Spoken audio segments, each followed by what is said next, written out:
Нека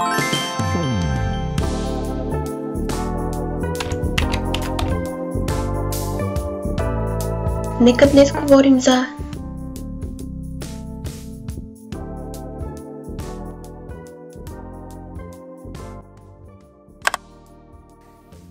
Здравейте! Доста давно не съм се включвала. Мисля, че вече месец изобщо не съм качвала нищо. Просто така се случи, че имах доста различни ангажименти и не успях седна спокойно да качвам видеа и да се занимавам като цяло с това хоби. Но ето ме тук! Връщам се, като всъщност записвам първото видео за The New Beginning Show, или иначе казано за новата плейлиста, за новото начало в YouTube канала ми и по принцип, защото самото шоу се казва The New Beginning. Така че днес съм подготвила, снощи записах... аз забравих да се представя. Между другото, за хората, които не ме познават, а и за които ме познават, имам си една формална част, която не изпускам в видеята си, а тя е да се представя, разбира се. Така че официално, здравейте! It's Celine Varan. Welcome в днешното видео, в първи епизод от The New Beginning Show. Нека да започваме. В днешното видео ще си говорим за... Не съм много сигурна как да наименувам това видео, като наистина и изобщо затова и толкова време го отлагам като цяло. Като цяло отлагам тази нова плейлиста от много време, защото постоянно се притеснявам да го направя. Но реших да слушам вътрешния си глас, така че започвам. Доста ми е трудно да наименувам това видео и записах много примерни имена. Първо self-care habits, после какво правя да се чувствам добре, да живея в мир със себе си. Но снощи, докато пишех, ми хрумна, че мога да нарека видеото си всъщност и по този начин: Love yourself, respect yourself, accept yourself. Което означава, то е свързано. Обичай себе си, уважавай себе си, приемай себе си. Така че, обмисляйки как да нарека това видео, в това видео ще си говорим за нещата, които аз правя и съм правила, за да се науча да обичам себе си, да приемам себе си, да се уважавам и също различни неща, които ме карат да се чувствам добре. Така че ще обхвана теми за негативните мисли, различни методи, които изпълнявам, за да се грижа за себе си, за моето ментално здраве, моето физическо. И като цяло, всичко свързано с това да мога да живея добре, как се казва, в мир със себе си. Но преди да започна, искам да кажа нещо. Това, което ще споделя в това видео, са неща, които работят добре за мен, неща, които съм открила много преди около 5 години, неща, които съм открила дори преди няколко месеца, работят добре за мен. Това, което бих посъветвала е да изпробвате и да разберете. Разбира се, едно от най-важните неща, които искам да кажа, едно от най-важните неща е, когато започнем да вървим към себе си, да полагаме усилия да се чувстваме добре и да се приемаме и да се обичаме. И да се чувстваме добре, ако не съм казала, е постоянството, защото ако направиш нещо един път, то може да ти подейства, може и не, в по-голяма вероятност има да не подейства и да се откажеш веднага, но то не действа. Постоянството е нещо много важно и другото, което е важно, искам да споделя, е, че някои неща ще работят добре за вас, други не, трябва просто да пробвате, няма друг вариант. Така и аз съм се научила всъщност.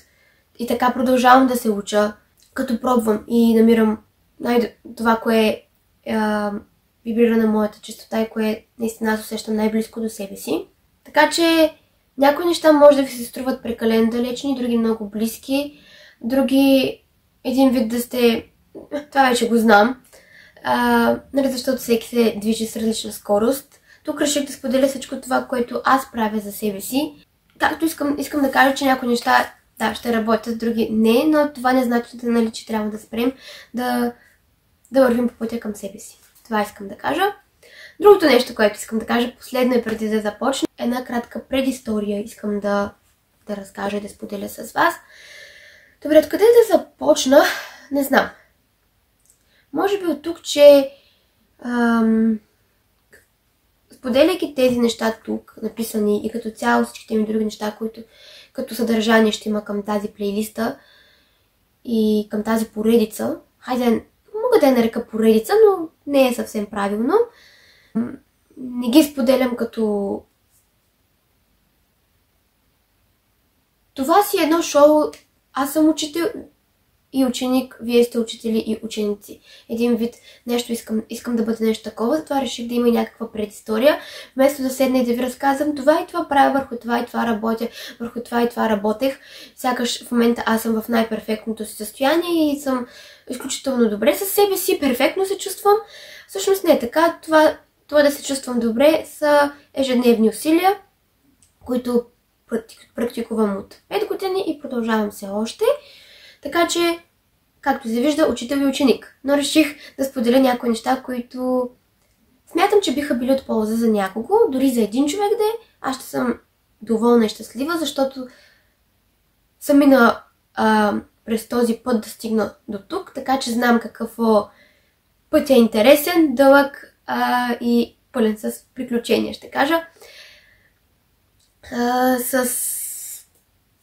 Интересен път, който е тръгнал по него, знае, че определено заедно и това да си помагаме е доста полезно, защото като си сам е доста по-трудно. Когато имаш някой до себе си е малко по-лесно понякога, като да ти помага да вървиш по пътя. Да, по принцип всеки сам трябва да извърви своя път до това, което трябва, до целта, която трябва да достигне, но пък не сме на земята, не живея само аз или само някой човек там. Ние сме изключително много, така че има смисъл да сме толкова много, за да си взаимодействаме, да споделяме знания, да си помагаме и такъв тип неща. Така че реших да споделям, да най-накрая да се престраша да започна тази поредица. Ако кажа, че в момента съм доста притеснена, няма да излъжа. Няма да я лъжа. Да започнем с кратката предистория. Това трябваше да е предисторията, но аз се отнесох както винаги. Добре, къде да започна? Може би от тук, че аз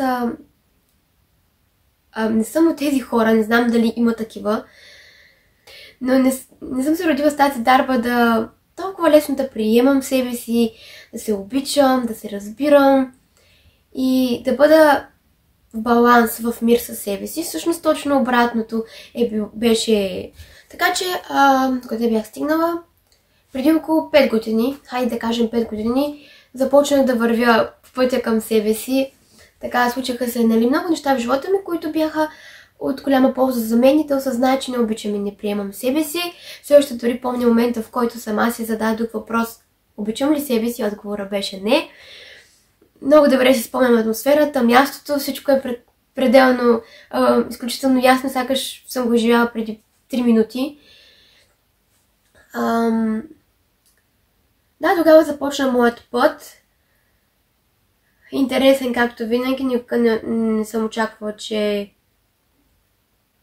Не знам, ще се чувствам по начина, по който се чувствам. Добре се чувствам. Разбира се, че се чувствам яко по-добре, но имам за доста методи и практики, които след малко ще споделя. На мен отне много време, доста уроци, доста преживявания, доста хора така с Вселената ме срещна, за да заградя характера си,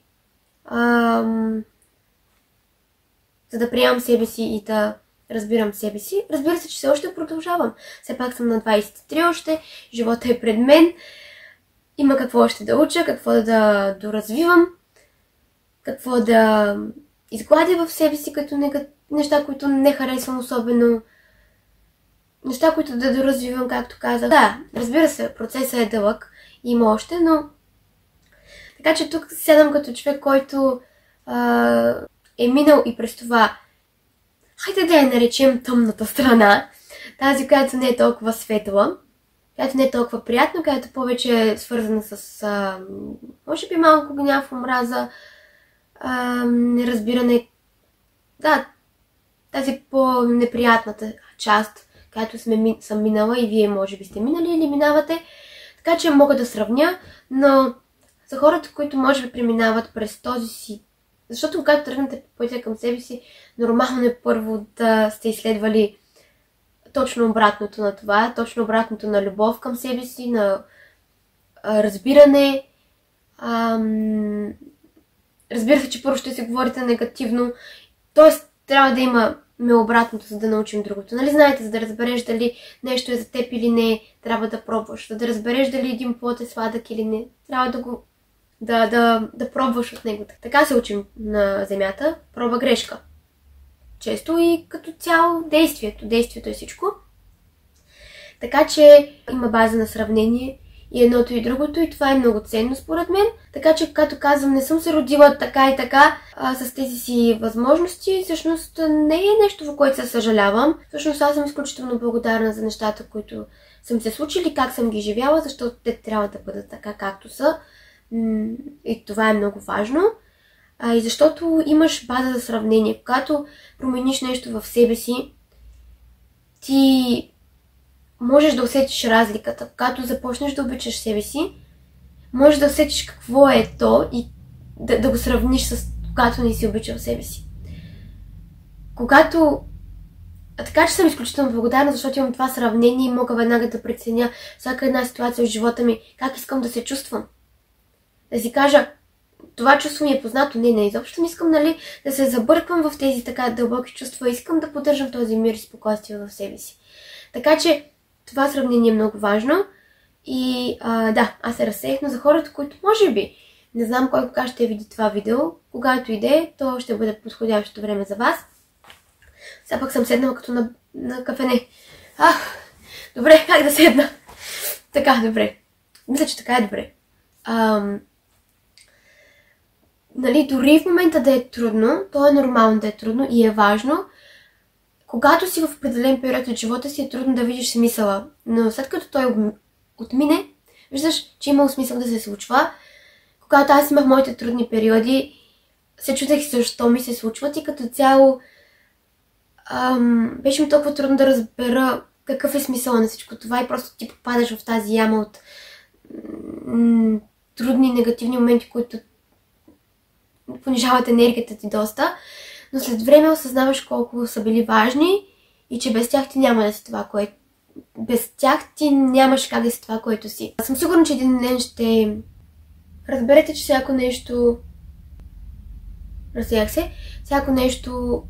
Имало смисъл да е така както е, дори да е след 5 или 6 години. В момента аз, ако се върна преди 5 години, осъзнавам колко е, неща, които ми се случили преди 5 години, да кажем преди 2, изобщо не осъзнавах смисъла им да са се случвали и защо са били там тези моменти. Но ето, примерно, след още 2 години от тогава почвам да осъзнавам това и това е много по-важното. Всичко е въпрос на... Всичко е субективно, разбирате ли? Тоест,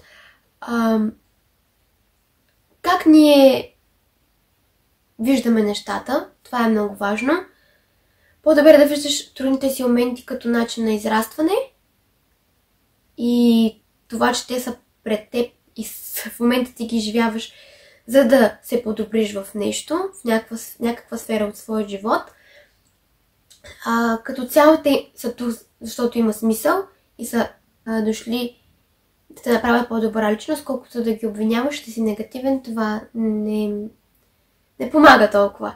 Така че светът е субективен, казват. Всеки гради своя собствен живот, начинът, по който той вижда нещата. В началото е винаги най-трудно и най-страшно. Тогава предизвикателствата са повече, трудните моменти са повече, но колкото повече вървим към себе си и реално, колкото повече път сме изминали, толкова повече сме близо до себе си, толкова по-малко и толкова по-малко страшни се виждат новите неща, предизвикателствата са по-малко и не са чак толкова страшни, понякога са, но някакси предизвикателствата не са толкова много, така мисля аз, съдейки от моя живот, защото когато аз тръгнах към себе си, нещата за 1-2 години имах чувството, че всеки ден нещо ми се случва да ме предизвиква и ментално вече не издържах по едно време. Разбира се, аз имах тази по-слаба психика, върху която от години работя, но в едно друго видео ще разказвам за това. Това също доста време работих върху това. да съм психически доста по-силна. Така че при мен беше така, при някого няма да е така, защото всеки има своя си живот и душата му се е поставила различна цел, преди да слезе на земята. Пътя, който трябва да извърви е различен и уроците, които трябва да научи, дори свързано с кармични уроци и като цяло чисто нови тук, са различни и интензивността, времетраенето и броят на предизвикателствата ще бъде различен. Нали, при всеки е различен, при мен беше така, аз така и по един или по друг начин не съм усетила нещата. Това не значи, че при вас трябва да е така, разбира се. Защото, както казах, така прочетох преди доста време, че светът е субективен, не е обективен. Не го гледаме от обективна гледна точка, от субективна, така че всеки живее своя собствен малък кръг, който споделя с другите и всъщност така се получава едно голямо семейство. Да, приключвам. Край. Приключвам с това, за да започнем да говорим за по-важната част, ето тази. Добре, започвам. Трябваше 5 минути да е предисторията, ама тя стана по-дългичка май. Добре, първата част ще е посветя на това какво правя да се чувствам добре, да живея в мир със себе си, без негативни мисли и чувства. Всъщност да разберете как нещата са изключително свързани и всъщност дори не е необходимо да ги разделям на глави, но като му дойде времето. Започваме какво правя да се чувствам добре, да живея в мир със себе си, без негативни мисли и излишно напрежение и тревога, да кажем. Хайде. Първото, което съм си записала е да бъда доволна от моят живот. Да бъда доволна от моя живот означава да бъда доволна от опита, който имам в момента, който трябва да имам в момента да живея, от средата, като цяло нещата, през които ми се случват, нещата такива каквито са. Изцяло да ги изживявам и да се съсредоточавам в тях и да съм благодарна, че ги имам и ги изживявам и един вид да не се противопоставям на това, което е, бъда благодарна и доволна на това, което имам, начина по който живея, средата в която съм, това през което минавам, това, което уча, като цяло всичко такова каквото е и в точно този момент и по принцип в момента в живота ми. И да живея в настоящето, което е следващото нещо, мисля, че по график. Окей. Да, живот в настоящето. Какво да кажа за живот в настоящето? Това е нещо, за което много хора говорят.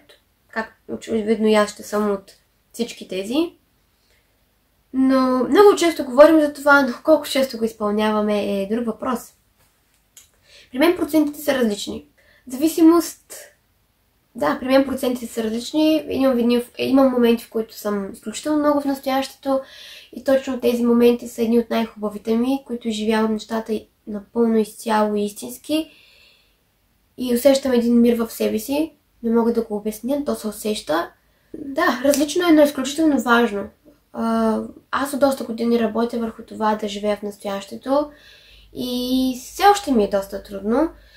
Егар Толе казва, че колкото години си живял неосъзнато, толкова и време ще ти трябва, за да започнеш да живееш в настоящето и толкова по-трудно ще ти е. Очевидно аз доста съм живяла в ненастоящия момент. Да, така е. Винаги съм била в нещо, което се е случило преди време или бъдещи планове. Но никога тук и сега да усещам пълна момента и да го изживявам такъв какъвто е. Опитвам се и продължавам. Ако трябва да разкажа малко повече, миналата есен имах такива едни доста трудни моменти, доста напрегнати, напрежение, колкото искаш. И тогава всъщност живях най-много в настоящето. Знам, че звучи може би малко странно или не знам, но осъзнах, че в трудните си моменти най-много живея в настоящето. Сякаш тогава си позволявам най-много да изживявам нещата и сякаш дори малко си го налагам, защото ако не бъда в настоящето и не живея тези моменти, трудните си моменти, такива каквито се почна да ги обмислям, да засядам в тях, един ден те ще се превърнат в травма, в която аз трябва да изчиствам отново. И за това ще се говорим в друго видео. Даже наскоро научих нещо изключително интересно за травмите. Но това ще го разказвам в друго видео. Повярвайте ми, Свързано е с адлерианската психология, с телеологията. Това са такива знания, които почнах да вземам от това направление, телеология, или то всъщност е начин на мислене. Както и да е, това е друга тема, ще говорим друг път за това. Едно от най-важните неща за мен е да не засядам в нито един момент и всъщност, ако не се лъжа, трябва да съм го записала. Както и да е, още сега ще го кажа, да не засядам в нито един момент. Нещата са много свързани, така че когато го говоря, не мога да ви казвам от тук няколко изречения, за другото, пък за следващият метод друго нещо, други мисли, защото нещата са свързани. Та когато имах тези трудни мисли, точно тогава беше ми натоварено. По цял ден правиш се нещата, които университетът изисква от теб. Доста учене, доста писмени задания, и така нататък. Доста стрес беше тогава. И по принцип и така имах едни мои личностни проблеми, за които малко по-късно ще говорим, като стигнем към втората част. Дори във всичко това, дълбоко в себе си усещах мир и спокойствие. Само защото бях изцяло в този момент и живеех настоящето и изследвах всичко това и го усещах и го изживявах пълно. И тогава най-често практикувам, което е много странно. Когато съм в добро настроение, когато се чувствам добре, много по-често умът ми лети някъде и не съм тук, но имам този втори ключ, който винаги ми напомня бъди тук и сега и постоянно си го напомням. И когато си го напомня е супер, но в някакви моменти не се сещам, в други моменти се сещам, но отказвам сякаш да приема, да го практикувам и си решавам сякаш съвсем осъзнато и то да бъда в ненастоящия момент. Да, няма да ви лъжа, такива са нещата. Но се опитвам и продължавам, разбира се, защото видях какво е чувството да се чувстваш така. И виждам от каква полза е и колко е важно и защо хората толкова много говорят за това, колко книги са изписани, защото има смисъл. И през тези моменти минах по този начин, благодарение на това, че си казах, изживяваш го напълно. Вземаш този момент, изживяваш го, преживяваш го, оставяш го, хващаш се за другия, изживяваш, преживяваш, хващаш се за другия, изживяваш, преживяваш и това е, продължаваш се напред. И точно тук е свързано нещо, което научих от книгата Моето корейско лято или Как заобичах кимчи. Да, знам, тя е книга за пътешествие, както аз си казвам, но определено във втората част от книгата имаше много неща, които човек може да си вземе за себе си. И там беше това, че човек не трябва да засяда нито в хубавите, нито в лошите моменти. Това си повтарях постоянно. Дори си спомням как казах на майка ми, колкото и да ми е трудно в момента, знам, че всичко един ден ще бъде спомен и ето една година мина от тогава и всичко е спомен. Мина и замина. Дойде, преживях и замина. И така е. И всъщност точно това си казах тогава, практикувах миналата есен повече живот в настоящето, защото ситуациите бяха такъв тип и аз съм изключително... някой ми звъни. Добре, хидратирах се. Хайде да продължим. Имаме си гост. Бикайс? Писуваме толкова? Ще се представиш ли?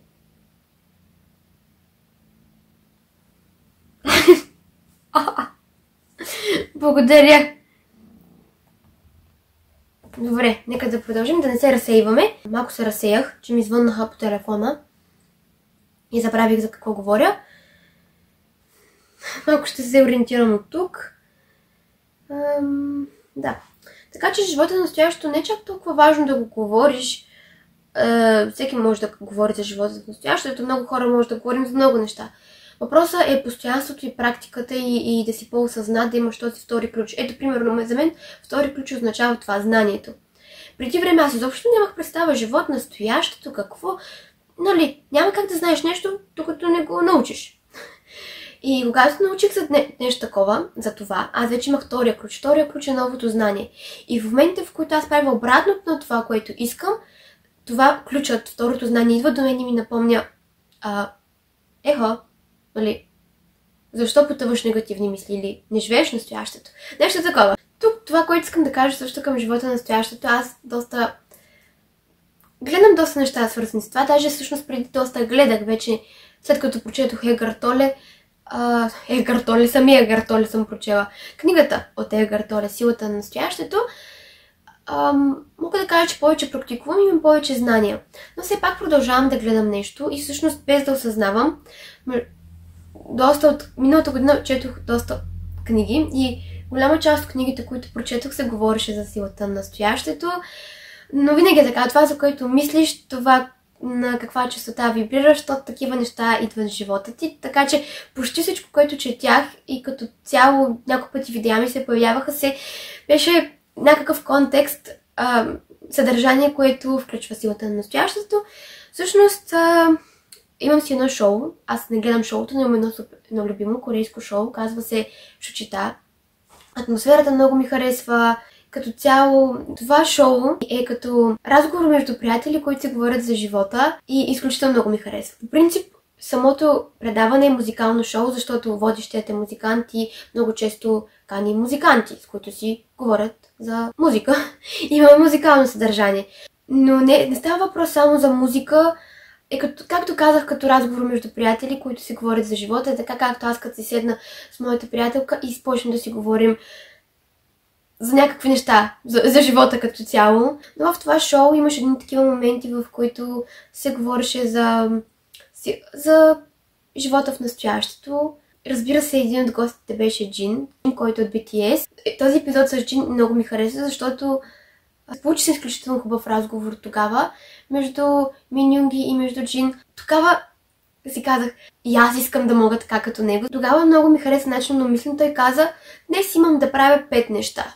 Съсредоточавам се изцяло върху тях. Не мисля нито за неща, които са се случили в миналото, нито за неща, които са се случили в бъдещето. Защо поглеждам натам, сякаш минало и бъдеще са на някакви различни полюси, всичко е само настояще.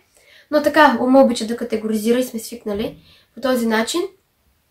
Той каза, това и мен много ме впечатли тогава и аз бях, вау, искам да имам майндсета, т.е. начина на мислене на Джин, защото той изглежда, че си живее много по-добре така. Вместо като мен да премисля, да обмисля, да се съжалява за някакви неща и да има негативни мисли от нещо от миналото, да мисли за бъдещето. Не, той е изцяло в настоящето. Какво днеска има да прави? И това е, нищо повече. И практикувам това. Много често, точно в есента, минаваше Джин. Колкото е смешно да звучи, наистина беше така. Помагаха ми тези неща, които научих от него, тези знания, хайде ще кажа знания, които той сподели тогава. Така, натам тръгна разговора и нещата се случиха, той сподели това.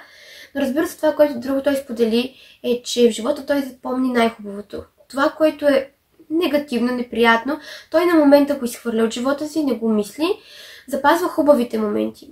Дори и това се замислих и аз. Ако с един човек имам, примерно, или група хора, имам и хубави и лоши моменти, което е съвсем нормално, все пак, в книгата, в която чета в момента, се казва, че проблемът е проблем на междуличностните връзки, така че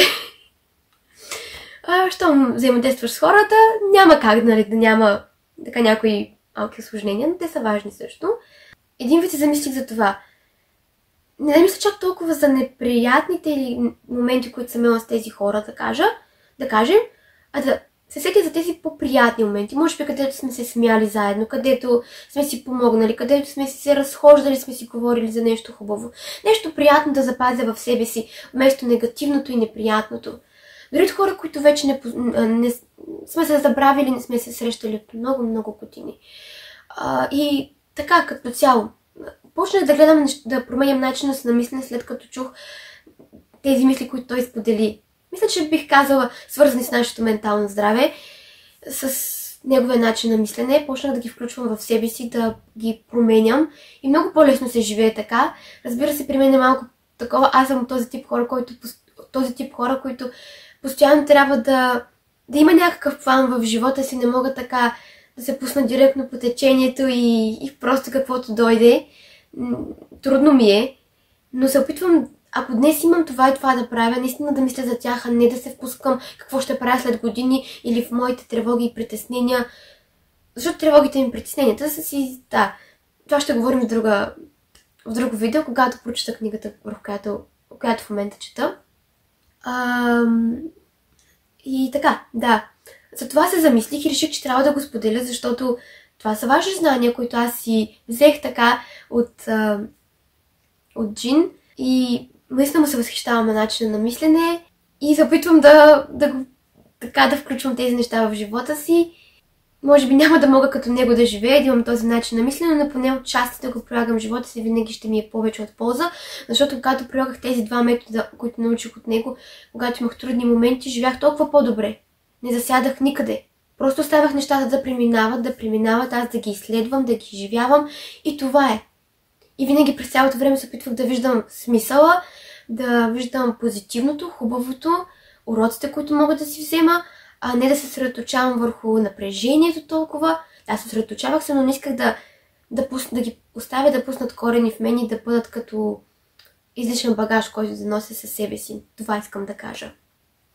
Следващото нещо, което искам да споделя, са благодарностите. Това, което ме кара да се чувствам винаги добре, да съм синхрон със себе си, са благодарностите. Това е нещо, което научих преди 5-6 години и си продължавам постоянно, защото благодарностите са важни. Да бъдеш благодарен за това, което имаш там, където си, те прави малко успяваш да видиш цялата картина в живота си по-широко скорен дори. Просто осъзнаваш колко ценно е това, което имаш и в началото беше по-трудно, спомням си, имам една цяла тетрадка, която съм изписала, всеки ден пишех по 3-4 благодарности, за да намирам причина да видя, това беше в по-трудните моменти, преди 4-5 години е била все пак, да виждам нещо, което си има смисъл да продължаваш напред и да виждам красивите неща и колкото повече благодариш, повече неща успяваш да видиш, толкова по-лесно ти е да намираш причини да благодариш всъщност. В началото е по-трудно, но с времето става по-лесно и виждаш и малките неща, за които си благодарен, те зареждат с такава енергия, особено в трудните моменти и трудните периоди от живота. Благодарността е нещо, което наистина ми дава много добра енергия. Затова винаги се опитвам да благодаря, дори и преди ядене. За мен е важно това, да си го слагам в живота и не съм спряла и не смятам да спирам, защото това не е нещо, което бих правила за 2 дена и това или за 1 година. Да си благодарен е начин вече на живот за мен. Понякога разбира се, че забравям, но се опитвам дори на ден по един път да кажа нещо, за което съм благодарна. Примерно преди да ям, но винаги да намирам да благодаря за нещо, което имам. Това е много важно нещо, което препоръчвам ви да започнете. Как може да започнете? Аз започнах в една тетрадка, взех обикновена тетрадка с такива, каквито учениците ходят на училище, ама си избрах една много красива. И започнах да си записвам всеки ден, всяка една сутрин преди да... Аз тогава ходех още на училище. Преди училище 3 благодарности всеки един ден, по 3 поне. Докато после в един момент вече след доста време спираш дори да ми записваш. Вече не записвам, просто си го изказвам. Но те зарежда, особено когато се чувствам зле, тогава да си благодаря. Дори, че това мога да вървя, това, че мога да пия вода, че мога да дишам, че съм жива и здрава, че имам толкова хора, които могат да ми помагат, че съм това, което съм дори. Просто винаги ме зарежда с енергия. Всякакви неща, които не им обръщаме внимание, в ежедневието сприели сме един вид зададеност, да им кажеш, да благодариш за това е много прекрасно чувство. Просто усещаш едно такова въодушевление, което напира в теб така да изригне, не мога да обясня при мен това усещане. Имам си едно, написала съм си, защото бързах с нощи, написах следващото нещо, което искам да споделя с вас е The Day Tour. Какво означава The Day Tour? Просто бързах и написах това. Аз изключително много харесвам музиката на Миньонги. Той миналата година имаше концерт и той се казваше The Day Tour, защото и албум му се казваше The Day, както и да е. Тук в момента няма да говорим сега за това. Така че моят съвет е направете си един The Day Tour у дома. Напълно безплатно. Включвате си някаква музика, която харесвате и както казваше една актриса, не се сещам името и беше, ако имате лош ден, просто отидете вкъщи, затворете шторите, сложете пердетата, заключете стаята, пуснете си силна музика и танцувайте, докато не усетите капки пот по тялото си. Има ли сте напрегнат ден, лош ден, да махнете този товар от себе си, направете точно това. Това аз понякога правя, защото аз съм човек и аз имам нужда да изхвърля напрежението, което ми се събира и негативните мисли. А на мен напрежението много често идва от негативни мисли с нещо, свързани с някакво събитие, преживяване, дори с напрежение за бъдещето дори. И за това ще говорим в друго видео. Та като цяло, направете си вашия дейтур. Заключвате вратата, отивате си във вашата стая, намерете си някакво място, пускате силна музика, която ви е любима и се раздавате на макс и си правите вашия дейтур. За да може би тук ще намеря някакво видео, бих сложила, но малко ми е кринж, за да видите каква е била атмосферата. Да си направите дейтур означава да се отпуснете изцяло напрежението от вас, да отмине. Така. Следващото нещо, аз като почнах да говоря за музика, поне да си довърша. Друго, което слушам и помага за менталното здраве, е да слушам музиката на Jai Jatkesh. Тя е с лекуваща, така ще я нарека. За нея даже имам какво да кажа с тази музика, но ще е в едно друго видео, което... Наскоро записах едно видео, което е свързано с травмите и за нейната музика. Но като му дойде времето, ще споделя това видео и тогава ще ви кажа каквото ще кажа. Нека всичко да не е на един път. Няма да е интересно. Ако искате, потърсете нейна музика. Има една плейлиста, която ще оставяте тук. Казваше се Healing плейлист, май. Не знам. Ще намеря и линк под видеото. Ще сложа, но и тук ще сложа картинка как изглежда тъмнейл. Ще сложа. Тъмнейл? Да, тъмнейл. И всъщност може да си я пуснете. За мен нейните песни са изключително лековити.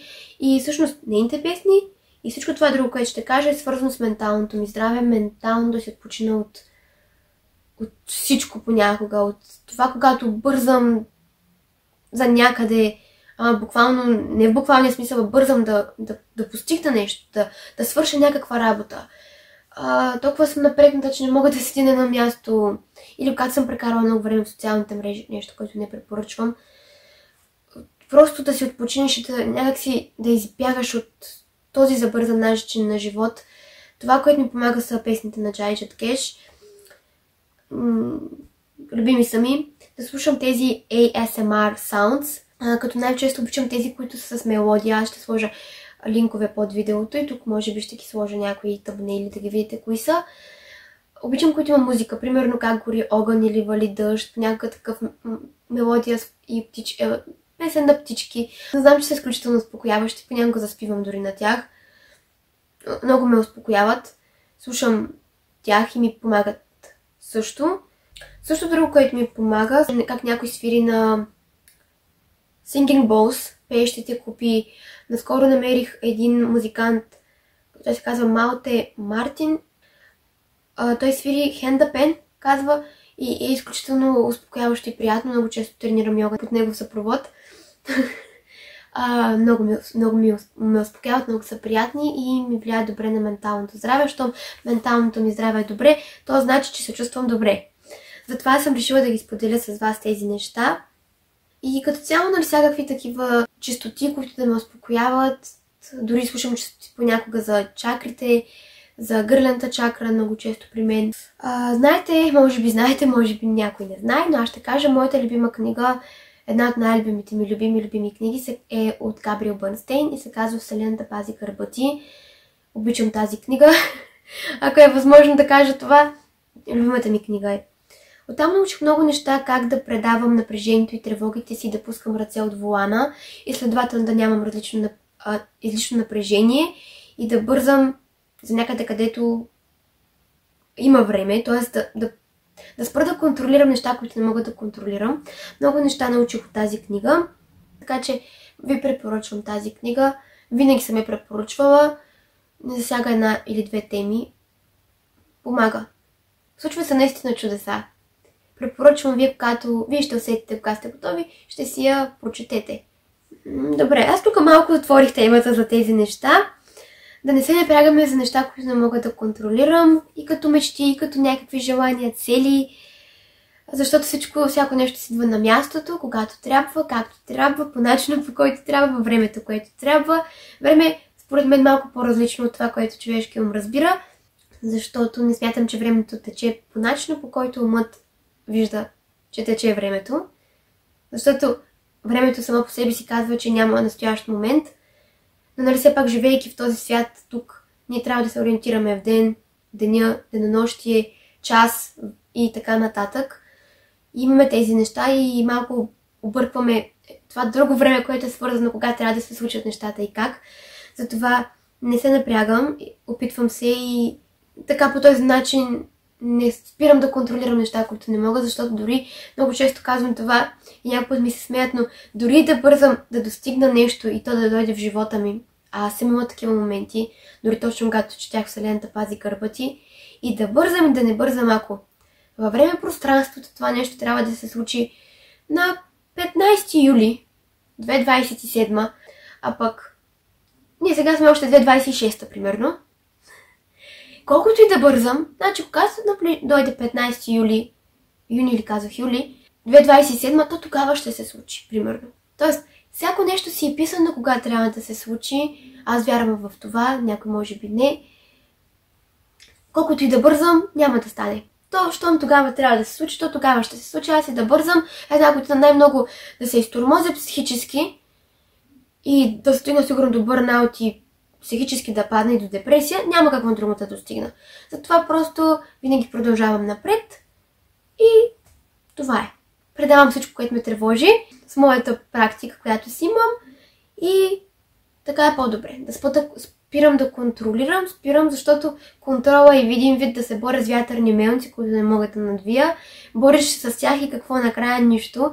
Единственото, което мога да постигна и съм постигала е негативни мисли, лошо отношение към мен, едно бързане, което те изцежда ментално, психически. Мисля, че е по-добре просто да се успокоя, да продължавам напред, да не мисля толкова за неща, които нямам контрол над тях и просто да се оставя на самият процес и да живея живота и да го изследвам и да бъда един нещо търсач, колкото да се напрягам излишно. Това са неща, които научих наскоро и също продължавам да практикувам, защото точно есента имах такива, миналото лято, по-миналото може би имах точно такъв тип моменти. Бързаш, ама за къде бързаш? Ако не си този човек, който трябва да живее, това няма как да се случи. Да кажем как да го дам като пример. Да кажем, че ти искаш да си готвач. Обаче ти все още нямаш базови знания, но вече директно казваш, че ти си шеф-готвач и директно си отваряш ресторант и започваш да готвиш. Ама чакай, не можеш да започнеш да си отвориш ресторант още, не можеш, може да отвориш ресторант, ама няма да си готвача. Но ако искаш да си готвач и то, да имаш ресторант, там, еди си колко звезди, един от най-известните ресторанти, примерно да е твоя, да е с международно, да надмине европейските граници, примерно. И ти да си, и ресторанта да е най-добър, ама и ти да си един от най-добрите готвачи, както казах, да надминеш европейските граници дори, то за да стигнеш това нещо да се случи, трябва да имаш едни базови знания в началото. Но ако ти в началото нямаш базови знания, ти първо ще посетиш първия си курс по готвене, но искаш да си най-големия в кулинарията, няма как да стане все още. И ако бързаш да стане това нещо, ти бързаш, дори вече ресторант, ако трябва, ще си отвориш. Това е едно пребързани решения. Бързаш и самият ти се напрягаш. Няма как да стане. Няма ги още. Ти още не си този човек, не си този човек още, за да отвориш ресторанта и да бъдеш голямо име в кулинарията. И да бързаш да стигнеш до там, както казах, да се бориш с вятърни мелници. Първо трябва да посетиш курсове, първо трябва основни неща да научиш. Стъпка по стъпка нещата не се случват лесно, но за хубавите неща винаги си заслужава човек да изчака. Научаваш тези неща и ако тази твоя мечта, цел все още съществува, ти ще я постигнеш стъпка по стъпка например. Нали, нещо такова искам да кажа, когато казвам, нали, бориш се с вятърни мелници, за да достигнеш нещо, което още не можеш. Или когато казвам, ти още не си тази версия на себе си, няма как да го достигнеш. Трябва да минеш през определен тип уроци, моменти, преживявания, как ме разсейват тези коли, които минават.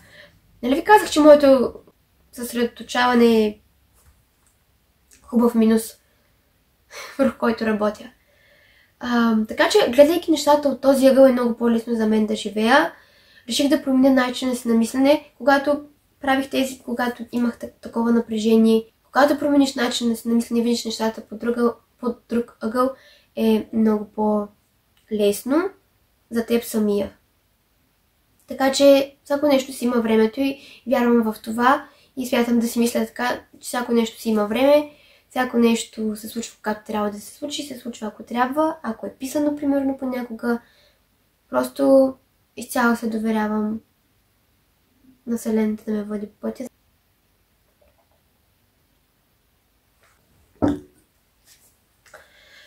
Това, което се опитвам от няколко седмици вече, започнах да обръщам внимание на това, е на трябва. Много често сме свикнали и самата аз трябва да направя това, трябва да стана, трябва това, трябва онова. Много е напрягащо. Тази дума трябва е много напрягаща и сякаш с насила те кара да правиш нещо. Започнах да я заменям с благодаря, че имам възможността. Примерно, ако трябва да кажа, сега трябва да записвам видео. Не защото просто съм свикнала вече. Това е като една дума паразит. Трябва да запиша видео днес. Да съм по-скоро благодарна, да кажа, благодарна съм, че днес имам времето, имам условията, в които да седна и да запиша видео, примерно. И че изобщо мога да записвам видео като цяло.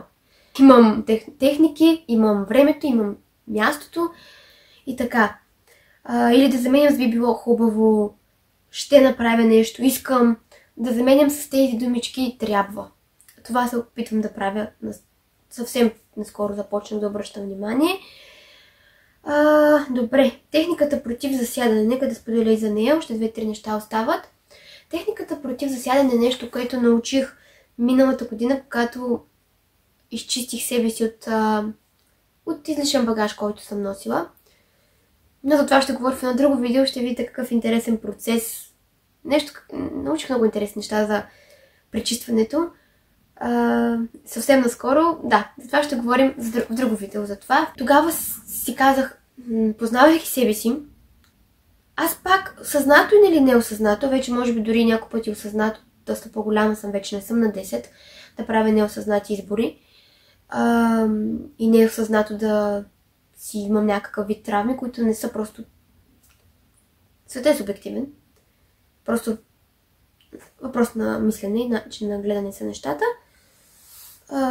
Тук може много да не ме разберете, но в друго видео ще говорим за това. И тогава измислих тази техника. Доста ми помага на мене, но нали, важно е да се прави постоянно. Дори ако единия път не помогне, втори път да се направи, свързана към една и съща ситуация. Важно е да се прави често, нали. Техниката е следната. Тя е също на ниво на въображението. Въпросът е да си на спокойно място, да затворите очи и да си... Ако нещо негативно се е случило, тя е свързана, нали, да не засядаш. Нещо, което е причинило гняв, негодование, кара ви да се чувствате зле или някаква ситуация, която ви тежи. За да не пуска корени във вас, аз ще говоря за себе си, да не пуска корени в мен, почнах да си измислям някакви практики. И реших да измисля тази практика, която е следната. При мен е така, при вас може да е различно. Няма да обяснявам големи подробности, защото не искам да възприемете този модел на действие. Трябва да е близък до вас. Аз често си представям един кош, който напъхам няколко път с ярост и с гняв и с ядосване. Набутвам това, което ми тежи, което ме е ядосало и изнервило, каквото ще да се е случило. Но ме кара да се чувствам зле. Негативни мисли, които водят до негативни действия и вече попадаш в една яма, където дори до депресия може. Да. Напъхвам ги някакъв път с ярост в този контейнер. Това всичко е на мисловно ниво, нали? спокойно място, затваряте очи и започвате да един вид като визуализация. Пъхам всичко там, затварям го и го изхвърлям в тези контейнери, които идват и събират буклука. Изхвърлям го там и тези хора затварят капака и в един момент просто виждам как пътува този камион, няма го. Един вид виждам залеза, слънце, как той се отдалечава от мен и в един момент изчезва. Напъхвам всичко, някой път много ситуации, някой път една. Каквото съм решила, че трябва на секундата да се махне от живота ми. От мислите ми, от мене. И след това отварям една врата на къща, влизам в тази къща и си правя нещо спокойно. Гледам нещо, някакво предаване по телевизията, правя си йога, пия си водата или танцувам си. Нещо, което е спокойно, приятно, любими мои хобита. Един вид изхвърлих това, мога вече спокойно да живея. Това е практиката, която аз правя и измислям. Бях споделила на приятелката ми, тя каза, че при нея много трудно и се получавало. И аз си казах, че трябва да я прави често и ако някой път ти правиш някаква ситуация и изхвърляш, видиш, че все още те тормози, значи правиш тази практика колкото пъти е необходимо, за да можеш наистина да усетиш как се изчиства от теб. И едно от най-важните неща е не само да напъхаш там в някой контейнер този буклук, който носиш, може би за това съм решила да е контейнер. Така аз съм си го визуализирала. Моето въображение това е решило. Не само да напъхате, да затворите. Въпросът е да видите, преди да влезете в спокойното си пространство, където идете, както си го представяте вие. Нали, при мен ето беше къща. Къща. Спокойна атмосфера.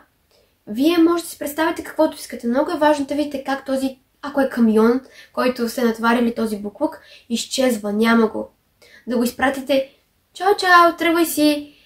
Да виждате всеки един път, в който важното при този метод е момента, в който трябва този камион, това, което сте сложили, трябва да изчезне, да не го виждате изобщо в картината. Всеки един път да изчезва, да се маха. И просто да виждате, нали знаете в някои филми как накрая някакви хора заминават, някъде показват залеза, морето и изведнъж ще се отдалечават и това, което хората се превръщат в една точица. Нещо такова е. Това, което сте изхвърлили, ако е в камион, трябва да стане една точица и да изчезне. Това е, научих аз ключовата част, наистина да пуснеш напрежението. Да пуснеш този излишен багаж, той да не се причиня, да не пуска корени в теб, защото пусне ли, то може да го приемеш и като травма, като болково тяло, да, то си е свързано там, като нещо, което те тормози и седмици, и месеци, един вид дори да не можеш да простиш. Тоест, едно излишно напрежение, един излишен товар, който смятам, че в този забързан начин на живот нямаме намерение, никой няма намерение допълнително багаж да носи със себе си. Това аз практикувам и правя. Винаги зависи много от това какво изхвърляме. Ако е нещо много по-лекичко, което много не ви е засегнало, ама го усещате, че нещо провокира едно негодование в вас, много по-лесно се изхвърля. Но когато е нещо наистина, което може да е отлежало във вас месеци, с години, нормално е, че практиката може не от първия път да подейства, нали? Нормално е, че трябва няколко пъти да се повтори. Ако не работи, намерите някакъв ваш начин, в който мисловно и по емоционален начин да изхвърляте. Защото аз, както казах, бутам го с ярост в контейнера. Идеята е и емоцията да изхвърлите, чувството. Защото много често то е на ниво емоции. А това, което преживяваме е като емоция, която сме запомнили и тя като се прояви, не са нещата много хубави, не се чувстваме добре. Просто сякаш ситуацията е в ума ти, тя праща сигнали и ти започваш да изпитваш това чувство, което си изпитал тогава и не се чувстваш много добре с себе си. Добре. Да пина малко пак вода. Извинявай, писова.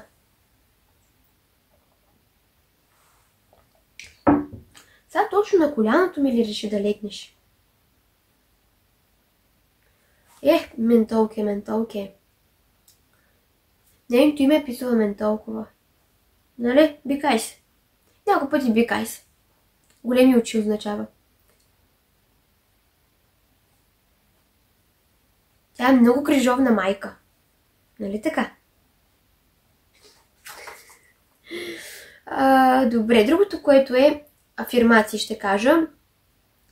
Афирмациите са нещо, което доста години практикувах. В последните 2-3 години се занимавах с това.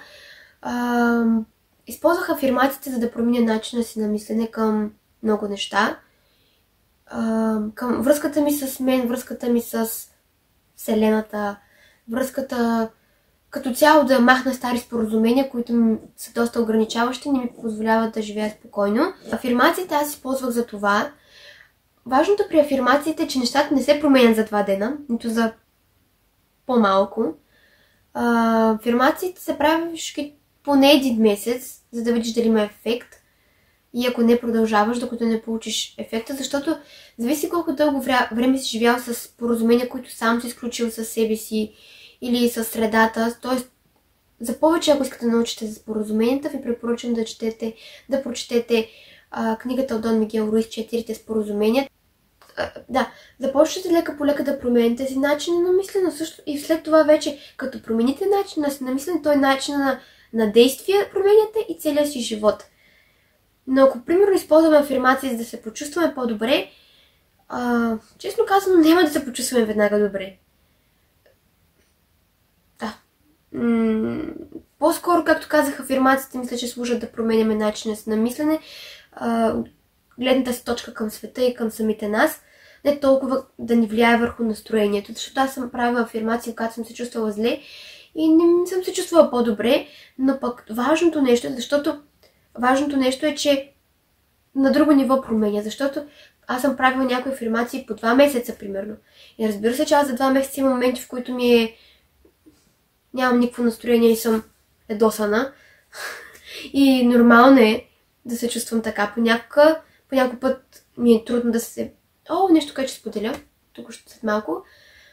Имам такива моменти, но все пак слушам сутрин афирмациите си, докато си пия водата сутринта, преди да тръгна да правя каквото и да било. Но пак си ги слушам, защото трябва постоянно да се променя. То си го усещаш при афирмациите.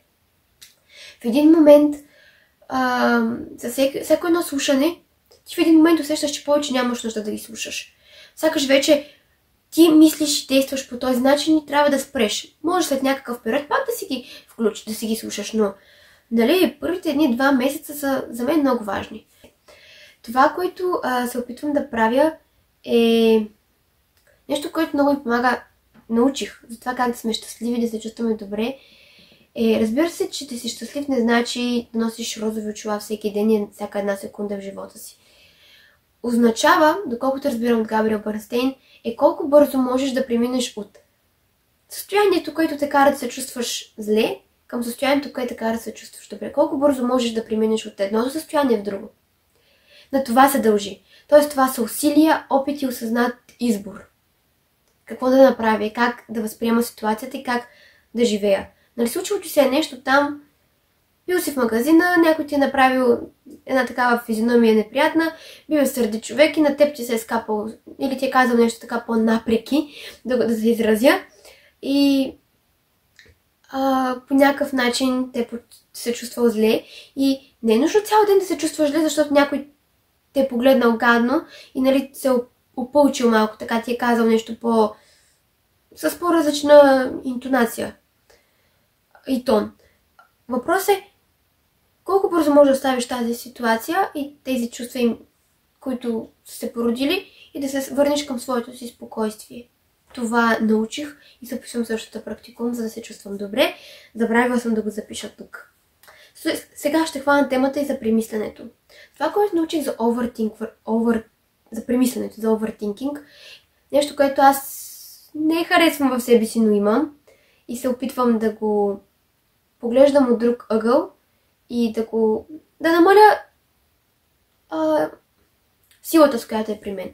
Научих на нещо преди 1 месец, гледах едно видео в Инстаграм, където един човек, той също овъртинква, премисля доста и каза, ако имам това шише пред себе си, в този път ще е чашата, аз като овъртинкинг ще почна да я обследвам от тук, от там, цялата ще я обследя подробно, какъв цвят е, всичко, много подробно. Как вика да махна, да спра да премислям? Просто ще взема това шише, в моя случай моята чаша, ще я оставя ето там, каза той, далече, ще се отдръпна от нея и ще направя това, което ще бъде just do it. Просто го направи. Ще направя това, вместо да го обмислям и да го премислям от всички възможни ъгли. И започнах аз да правя това, като пък преди време за премисленето, това, което аз правих е просто да спра. Сама да се контролирам, да спра. Когато видях, че почнах да премислям, ама така ако стане, ама така, и това ми спречеше да направя някой път някакво действие. Ама ако така стане, ама ако така кажат, ама ако така реагират, ама ако пък така. Тоест, знаете, овертинкинг е... Аз понякога свързвам овертинкинг с тези слушалки, вече ще ги нарека по-старите, но аз повече си ги харесвам тях. Това кабелче, нали знаете, някой път как се заплита само и ти отнема по няколко минути да го отплетеш, за да можеш да включиш кабел в телефона и да си сложиш слушалките да слушаш музика. Аз виждам овертинкинг точно така. Като няколко слушалки, които са се заплели и ти не можеш няколко часа да ги вържеш. Да, нещо такова. И просто, когато виждах, че почвах да премислям, спирах и си казах, спри да премисляш. И да премисляш, няма как да знаеш какво ще се случи, как някой ще реагира, просто отиди, направи го, виж как ще бъде и така ще разбереш. Примерно трябва да отида някъде. Ама пък дали ще такава атмосферата, ама пък дали ще има свободни места, ама как да кажа пък това. И интровертна съм, така че да, всичко е прекрасно. Ама пък това, пък иначе. Ама ако няма места, а пък така. И просто си казвам, ама те ако реагират, пък как ли ще изглежда този човек? Пък хиляди въпроси. Обследвам от всички възможни ситуации. Просто си казвам, спри, вземи си чантата, излез, заключи вратата и тръгни към това място. Виж какво ще бъде, така ще разбереш. Няма друг начин да разбереш какво ще се случи, освен ако не отидеш и не го изживееш. Така че, нали записвам, да. Това също правих, то може би е до някаква степен с този пример, който той каза, но при мен нямаше този пример, аз директно просто се спирах. Тук по-скоро, като видях този пример, започнах да виждам премисленето си, да го вземам както чашата тук, да го слагам настрани и аз просто да тръгна. Малко по-различно е. Не знам вие дали го усещате, но аз лично за себе си усещам съвсем малка разлика. Сега ще отида да обядвам, защото съм гладна. И да, 1:30. Ще обядвам и след малко ще се върна да довърша с още няколко неща към... Вече ще започна да говоря за love yourself, respect yourself, accept yourself.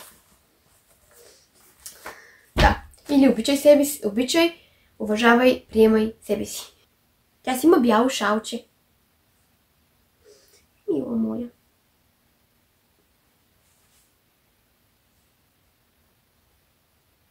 Здравейте отново, връщам се. Сега преминаваме към обичай себе си, приемай себе си. Като се замислите, това, което казах преди, не се ли отнася за това да обичаш себе си? Всички тези неща, които казах преди това, смятам, че се отнасят към това да полагаме грижа за себе си, а грижата за себе си смятам, че по някаква форма е показване на любов към нас самите и едно уважение и зачитане на нас на мен самата, като хора, като личности, да се грижиш за себе си е един вид израз на любов към теб. Смятам, че всичко, което казах преди, се отнася. Но, разбира се, не е само това. В началото на видеото се чудех ако се върна назад във времето, ако можех, кое е това, което най-много ми помогна да усъвършенствам себе си? Кое беше това, което най-много ми помогна? От всички методи или всичко, което съм правила.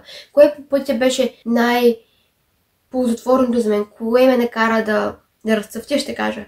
И мислейки, кое може да е? Това, което сещаме е йога. Когато се срещнах с йога, още първия път осъзнах, че това е моето нещо. Така че не само към тази част от видеото ще кажа, йога ми помогна да обичам себе си повече. Йога беше пътят, от който тръгнах към себе си. Всеки тръгва от някъде. Начинът, по който гледах на йога преди време е различен от сега. За мен йога е в момента начин на живот като цяло, начин да се чувствам добре, начин да се балансирам, да се синхронизирам със себе си, да се успокоя. Йога няма да излъжа, ако кажа, йога е животът ми. Всичко, което съм споделила до сега като цяло в видеото и като тези методи, хайде да ги наречем методи, последва след йога. Затова за мен моето начало се поставя там. Тя даде най-много отражение върху живота ми. Добре, след като ви разказах за йога, мисля, че сега се чувствам вече по-спокойна. След като говорих 1 час, вече се чувствам в мои води. Доста по-спокойно да говорим. Да говоря. Това, което, освен йога, това, което казах за йога, казах, сега преминаваме към следващото. Да говоря добре на себе. Това съм записала. Нещо изключително важно. Как да го обясня малко да разтегна малко куми тук. Да говоря добре на себе си. Преди време, когато нещо се случише, направих грешка, примерно. Или, примерно да кажем, стреснала съм се от нещо и съм решила да направя да направя стъпка към това, което се притеснявам, всъщност да се оттегля, защото съм се притеснила. И такъв тип неща, които бих обвиняла по някакъв себе си, бих била по-строга със себе си.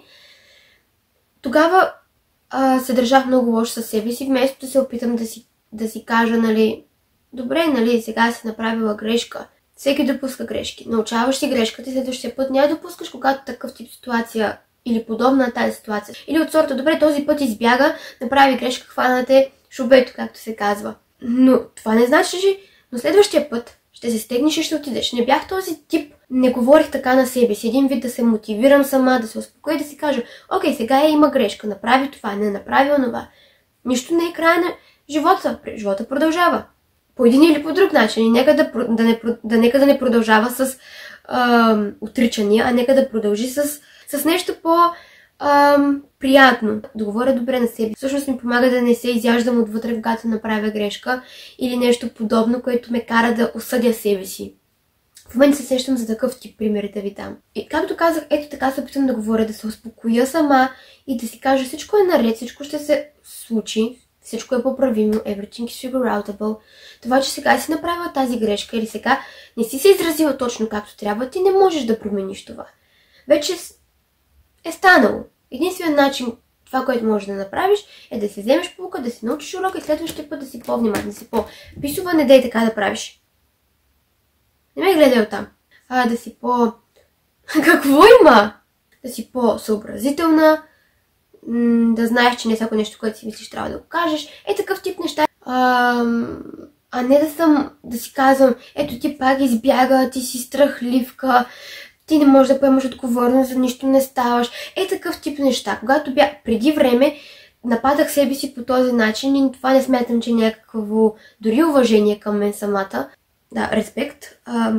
Или да приема себе си такава, каквато съм била тогава. Тогава съм била човек, който повече се е страхувал. Добре, опитваш се да го излизаш си от зоната на комфорт всеки един път и накрая нещата ще се случат.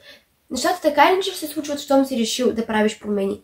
Но въпросът е как ще мине този процес. И по-скоро, вместо да мине с такъв тип отвратителни, неприятни, гадни думи от мен към мен самата и с това да се изяждам отвътре, по-скоро процесът не стига, че не е най-лесния, а ако се държи лошо със себе си, става още по-зле. Но когато не обичаш себе си и не се разбираш, не се приемаш, е нормално първата ти мисъл, начинът по който ти ще се отнесеш към себе си, може би, мисля си така, да бъде този отрицателен начин.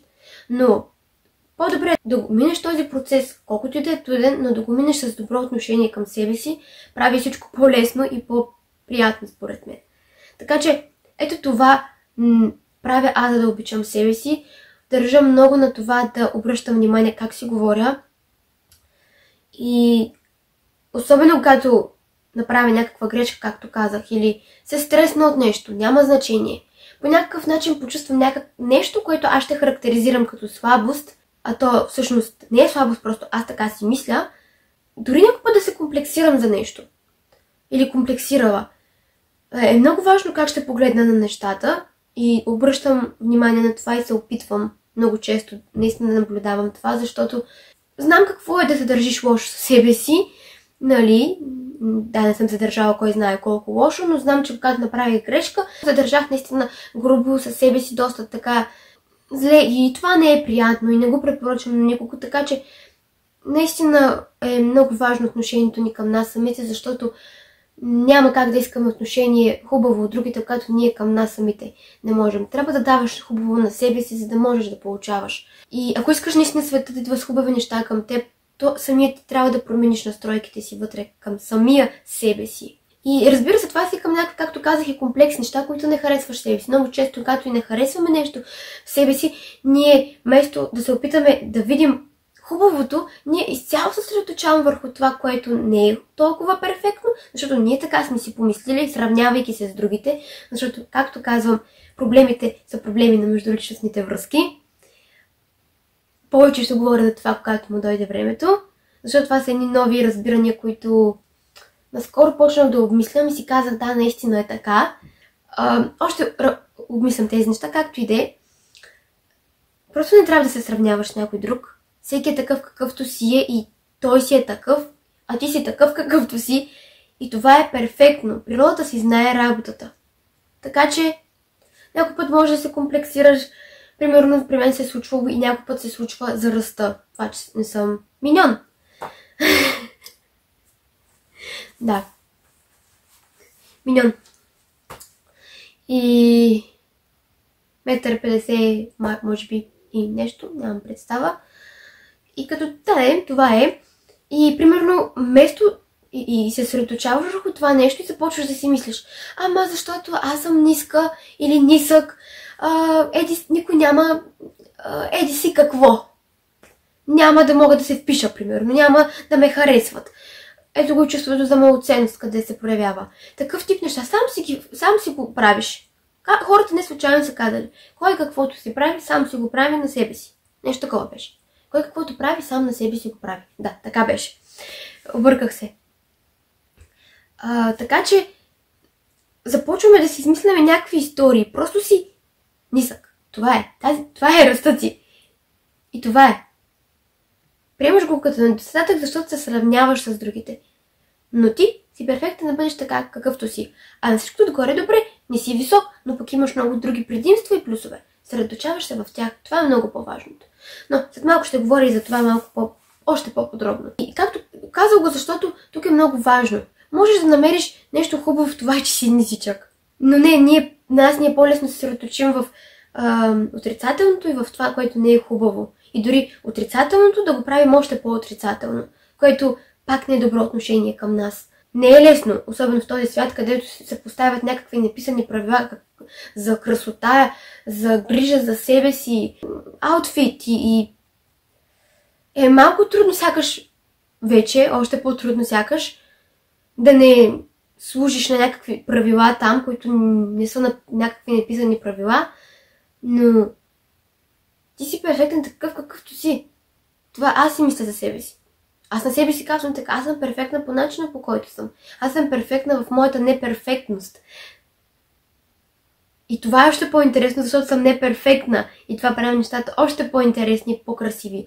Въпросът е начинът, по който ще погледнеш нещата. Нали? Няма човек, колкото и да ви изглежда някой, че е изключително уверен и харесва всичко в себе си. Не е така. Всеки има нещо, което не хареса, дори във външния си вид. Но е по-добре да го погледнеш от друг ъгъл и да се отнасяш по-добре със себе си. По-добрия вариант е, в който да живееш добре. Така както де малко се разприказах повече. Следващото е уважавам чувствата и това, през което преминавам. Отново от книгата Вселената пази гърбът съм научила едно нещо, което през последните няколко месеца почнах много по-често да практикувам. Това е да уважавам чувствата си. Примерно преминавам през някакъв период.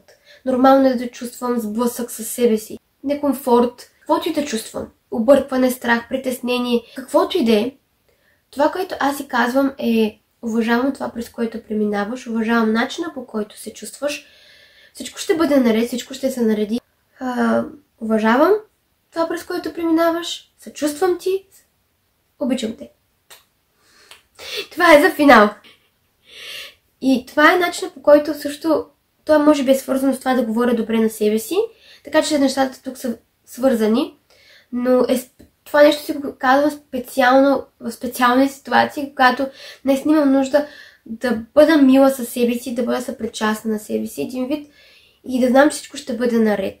Вместо да се паникьосвам още повече за някаква ситуация, да се още по-притеснена и още по-объркана в чувствата, понякога ми се случва, предпочитам да си кажа това, което по някакъв начин е като една прегръдка за мен в такива моменти.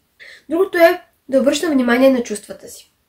Вместо да бягам от чувствата си и да се опитам да ги скрия от мен самата, дори и като буквално не му обърна внимание или почна да си играя на телефона и да гледам нещо, да се занимавам просто само и само да не му обърна внимание с нещо да се занимавам, предпочитам да седна, може не в буквалния смисъл да седнете някъде, но да се спра и да ги осветя със светлина, т.е. с внимание. Да сама за себе си да разбера каква е причината да се чувствам така, защо се чувствам така. Особено въпросът защо е много важен.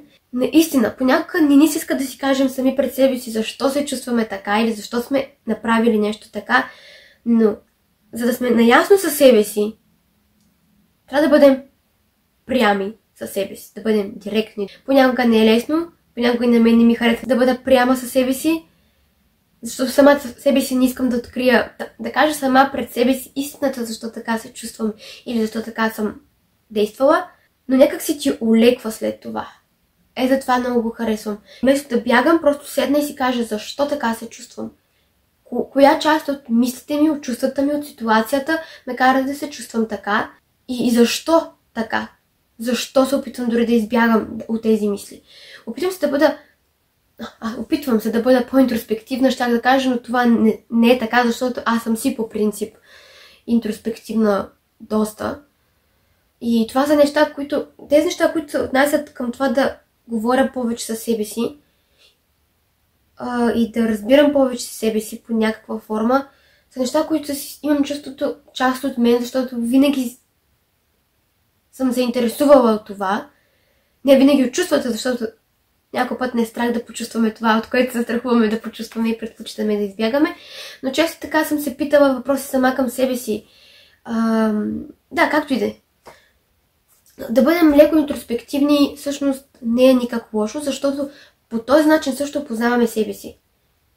Нашата работа е да опознаваме себе си, не другите хора толкова, да разбираме себе си, защото ти разбираш своите нужди, разбираш какво имаш нужда и как искаш да живееш, и когато знаеш какво искаш и познаваш себе си, ти знаеш какво харесваш, какво не харесваш, опознаваш характера си, опознаваш себе си като цяло, във всеки един аспект ти знаеш какво да търсиш в живота и знаеш как искаш да изграждаш живота си. За да се случат тези неща, ти трябва да бъдеш честен и прям със себе си.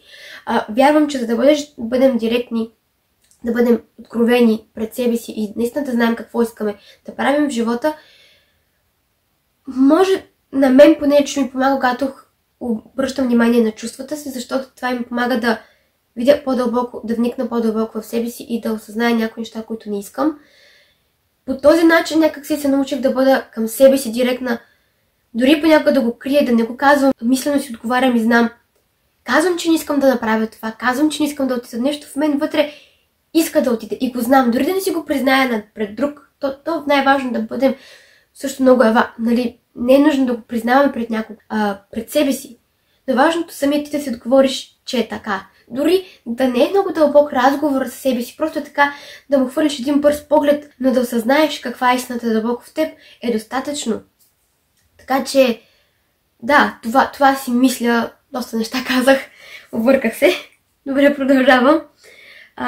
Пена трета е нещо, което научих от Не пипай тази книга. Там към края на книгата имаше такъв тип съдържание, малко self-help.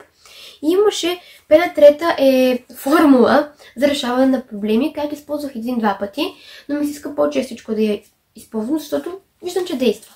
Тя означава, в пена трета, ерна трета, обърках се на латиница, с латиница. Ерна трета означава разтърсвам, разбирам, решавам. Тук съм си записала тези неща, защото ми е малко трудно. Иначе, самата пред себе си да ги запомня, дори съм си ги... Доскоро бяха записани залепени на стената ми. Разтърсвам означава да разбера какъв е проблемът, кой го е причинил, трябва ли да участвам в него и какво ме възпира, примерно. Да разбирам Разбирам означава, че, да разбера че нещо трябва да се промени. Защото иначе ако не се промени, иначе това ме прави ядосан, разболяваме, караме да съм попадам в някакво неразположение, примерно. Решавам вече, като решиш всичко, живота си продължава леко. Всичко отминава. Неразположението, болестта, яда, тъгата, може би, всичко отминава. Това е, което много харесвам. Не го правя толкова често, колкото ми се иска, но реших да го споделя също и с вас това правило и да си го напомня на себе си. И знаете ли това, което много ми помага е да гледаме на проблемите като нещо, което ни помага да растем. Не като нещо, което стъжнява живота ни, а което ни кара да растем и като минем през него ще сме по-пораснали, по-знаещи. Понякога това ми помага да съм по-спокойна, когато имам такъв тип ситуации, в които трябва да реша нещо бързо и като проблемна ситуация пред мен. И по принцип, просто да гледам, че така има смисъл тази проблемна ситуация да е пред мен и да ми казва, че иска да се занимавам с нея и да я реша, защото има някакъв смисъл и той е свързан с моето личностно развитие във всеки един аспект, нали? Добре, продължавам. Метод, който практикувам от няколко месеца, може би вече. Това научих от... Се забравям, ето ще проверя.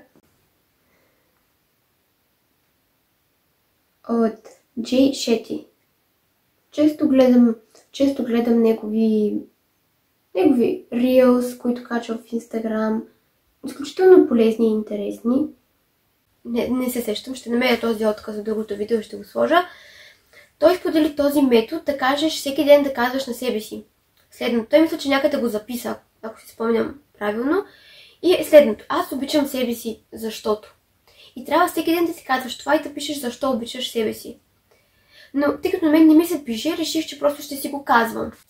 И всеки ден се опитвам да казвам. И в началото, дори като дала съм много години да работя върху себе си, особено на темата обичай себе си, разбирай себе си, когато почнах да правя тази практика, осъзнах, че в началото ми беше трудно да намеря причина да кажа защо обичам себе си.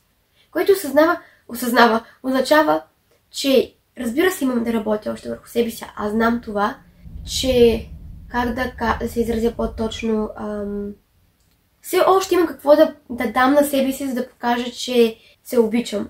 И всеки ден си казвам, няма значение по кое време на деня, най-често гледам да е сутринта. За мен сутрешната ми рутина е много важна, защото това е стартът на деня. Искам да го започна с любов към себе си и с добра атмосфера. Понякога не е най-добрата ми сутрин, но се опитвам доста често, даже постоянно се опитвам винаги да има нещо, което да ме кара да се чувствам добре. Рутината ми е много важна, да, накратко е това. Това е нещо, което споделям също и с вас, защото смятам, че е важно. В началото е малко трудно, при някой може да е много трудно, зависи кога вие ще започнете с това. При мен беше леко трудно, някъде след третия ден вече намирах много по-бързо причини да кажа. Тук отново следващото съм писала Джайджат Геш. Нейните песни са като прегръдка за мен, така че е нещо, което обичам да слушам нейната музика, винаги ме кара да се чувствам добре и по някакъв начин, слушайки нейната музика, сякаш казвам на себе си, че се обичам, защото тя е храна за душата, музиката й. Нещо, което много харесвам е прегръдката. Прегръдка и целувка се казва. Това е нещо, което научих от един епизод на Юнги. Той беше направил, може би преди една година, някакъв лайв, като радио лайв, който решаваше проблеми на хора. Говореше така за доста важни теми, като гнева, като любов към себе си. Заслушава се да изгледате това видео. Разбира се, ще го сложа тук да видите кое.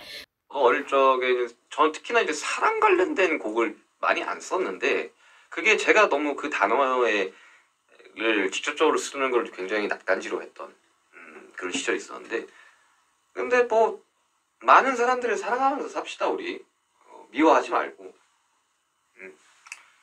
비교하지 말고 너그럽게 우리 수많은 선조님들이 말씀을 했던 것처럼 사랑하고 미워하지 말고 왼쪽 뺨을 맞으면 오른쪽 뺨을 맞으면 아프겠지.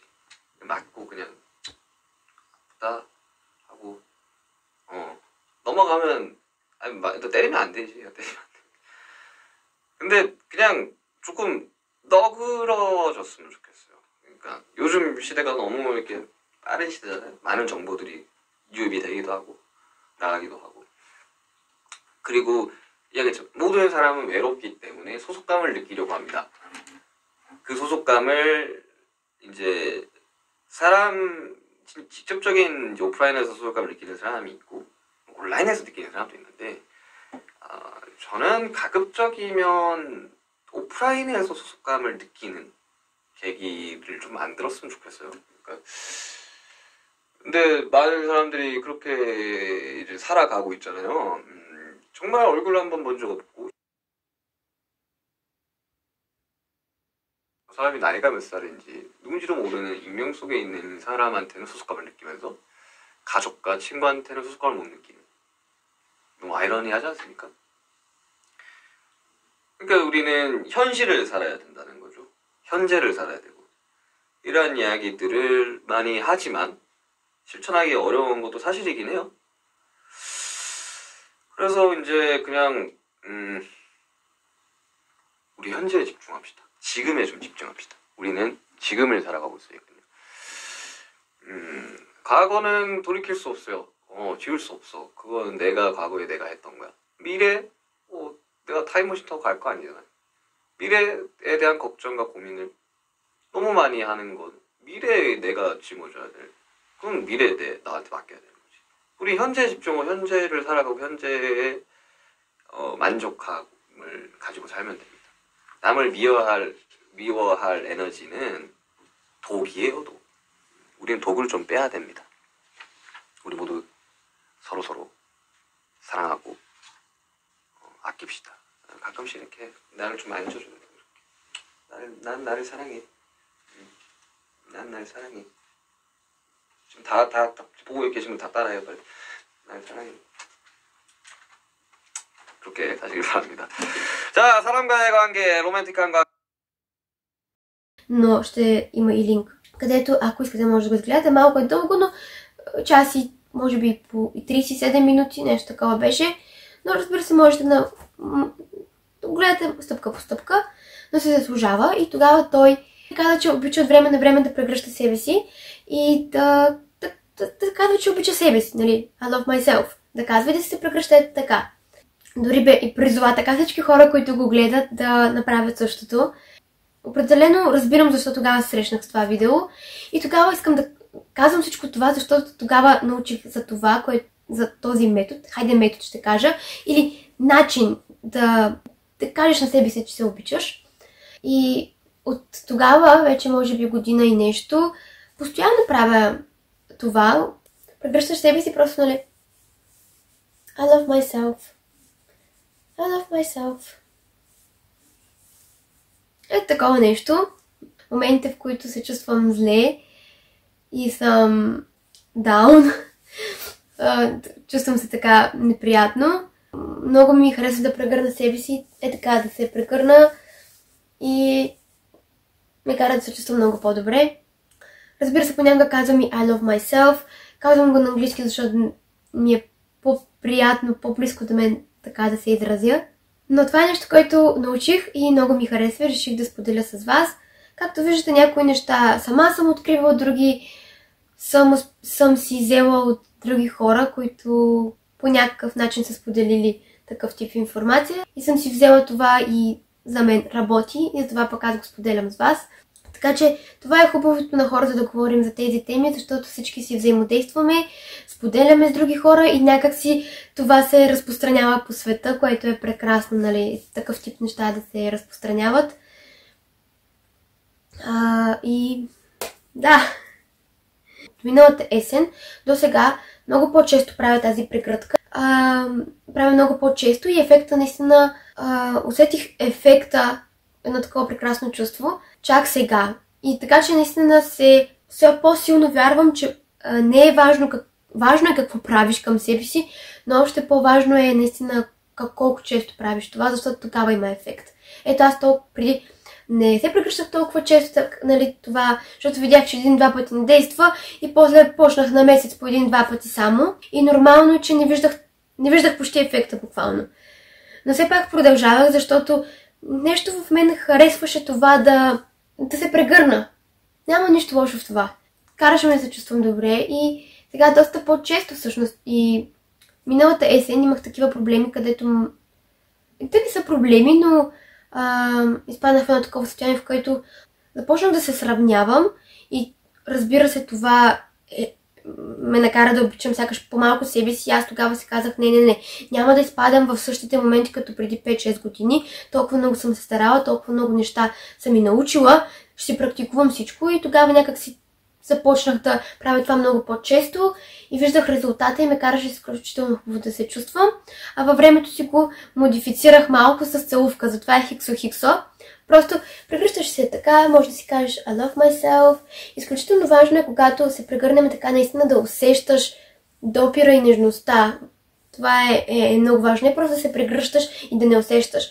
Самото усещане, сякаш енергийно придаваш една енергия на любов към себе си. Не мога точно да го обясня. И просто си казваш I love myself, I accept myself, I respect myself.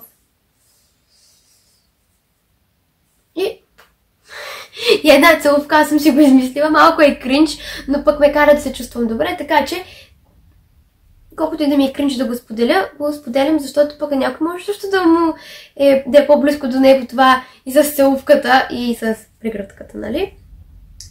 Като, нали, не е нужно само да казвате аз обичам себе си, може да сложиш, аз приемам себе си и аз уважавам себе си дори. Малко ще стане един вид като афирмации дори тези повторения, защото аз колкото по-често се прегръщах и казвам обичам себе си, то стана като афирмация и умът ми почна да живее с този начин на мислене вече. Така. Следващото нещо е превръщаш отрицателното в положително и утвърждаваш положителното като положително. Тази тема започнах още в началото да говоря за нея на това видео, на тази част за Love, Respect and Accept Yourself. Какво означава? Първо, положителното към положително. Когато имаме положителни качества, нека да благодарим за тях и да казваме, че ги харесваме. Примерно дори с тялото си. Аз харесвам очите си, аз харесвам ногтите си, аз харесвам дрехите си, аз харесвам лицето си, носа си. Неща, които харесваме в нас. Някой може да харесва косата си, ще каже аз харесвам косата си, някой може да си харесва ушите много. Аз харесвам ушите си. Тоест да утвърдим положителното като положително. Няма нищо лошо да кажеш на това, което харесваш себе си, че го харесваш. Но следващото нещо е много важно, даже много важно, е отрицателно да превърнеш положително. Това започнах да правя миналата есен, защото миналата есен, може би споменах по-рано, започнах да се сравнявам с други хора. И започнах да виждам как всеки ден аз се чувствам, сякаш съм... Това едно чувство за малоценност почна да се проявява в мен. Почнах да си говоря лошо на себе си. Да се комплексирам заради ръста си, заради това, че когато се притесня, то даже много често се случва, лицето ми става червено. Аз за да го приема малко забавно, го наричам tomato face. Да, когато съм притеснена, нервна, ставам доста червена. И моята приятелка казва, че е чаровно, но аз не го виждам точно така и проблем е, може би, че аз не го виждам така. Знаете ли? Трябва и аз да го виждам както тя го вижда. Чаровно. Какво му е лошото? Да. Ето виждате, нещо ново научих току-що, докато размишлявам тук и споделям с вас. Точно тогава си казах какво мога да направя, за да спра да се комплексирам за тези неща. За ръста си, за това, че ставам доста червена. Аз в принцип съм си винаги имам естествен руш. Така го наричам. И започнах да правя на нещо, което не знаех дали ще има ефект, но има. Започнах да обръщам това, което аз приемам като отрицателно. То всъщност, виждате, както ви казах за tomato face, аз го приемам отрицателно. А някой друг човек ми казва, това е чаровно. Разбирате ли? Ние така го приемаме. Не е нужно да е така. Можеш винаги да промениш. И започнах да казах си, не искам да се чувствам така. И започнах всеки ден да си казвам I love my height. Аз пак на английски казвам нещата, защото ми е по-комфортно така. Но тук на български ще казвам.